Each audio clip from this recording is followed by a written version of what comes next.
महाड येथील नवी पेठ परिसरात महाशिवरात्रीनिमित्त आयोजित करण्यात आलेला प्रसाद वाटप सोहळा अत्यंत उत्साहात व शिस्तबद्ध पद्धतीने पार पडला। यावेळी बोलताना दिलीप पाटे म्हणाले की महाड नवी पेठ येथे महाशिवरात्र प्रसाद वाटप सोहळा अतिशय छान आणि नियोजनबद्ध झाला। बालमित्र मंडळाने अर्थात पेठेचा राजाने स्वतःचे वेगळेपण पुन्हा एकदा सिद्ध केले आहे। यामुळे समाजाच्या अपेक्षा अधिक वाढल्या आहेत। पेठेच्या राजाच्या आशीर्वादाने आणि आपल्या सर्वांच्या सहकार्याने आपण ही अपेक्षा निश्चितच पूर्ण करू अशी मला खात्री आहे। या कार्यक्रमाच्या यशामध्ये महिला मंडळाचा सिंहाचा वाटा असून तब्बल 90% श्रेय महिला मंडळाला द्यावे लागेल असे त्यांनी नमूद केले।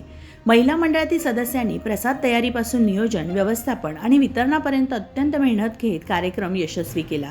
बालमित्र मंडळ आणि महिला मंडळांचे मनपूर्वक अभिनंदन करण्यात येत असून त्यांच्या सामाजिक कार्यामुळे परिसरात एक आदर्श निर्माण झाला आहे।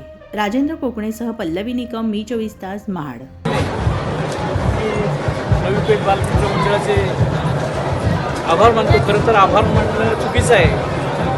नवी पेठ मित्र मंडळाने या वीरेश्वर महाराजांच्या उत्सवामध्ये महाराजांच्या उत्सवासाठी आपली बहीण दाखवण्याचा मोठ्या थाटामाटात वाजत गाजत जेव्हा बाजारातून जात असते तेव्हा असंख्य भाविक या उत्सवात सामील होत असतात आणि उन्हातानातून या नाचत वाजत गाजत जात असताना मात्र तहान लागते, कुठून नाश्ता मिळाल, कुठून मिळेल अशा प्रकारची व्यवस्था करण्यात नवी पेठेने आपला हा वाटा उचलला आणि सेवावृत्तीतून या भाविकांची सेवा करण्याची संधी तुम्ही मिळवलीत।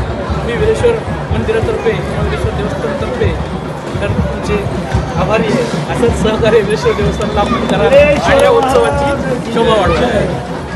तर मित्रांनो, जर तुम्हाला आमचा व्हिडिओ आवडला असेल तर आमचं चॅनल सबस्क्राईब करा, लाईक करा, शेअर करा आणि बाजूला असलेला बेल आयकॉनवरती प्रेस करा, जेणेकरून तुम्हाला आमच्या चॅनेल्सच्या सगळ्या अपडेट्स प्राप्त होतील।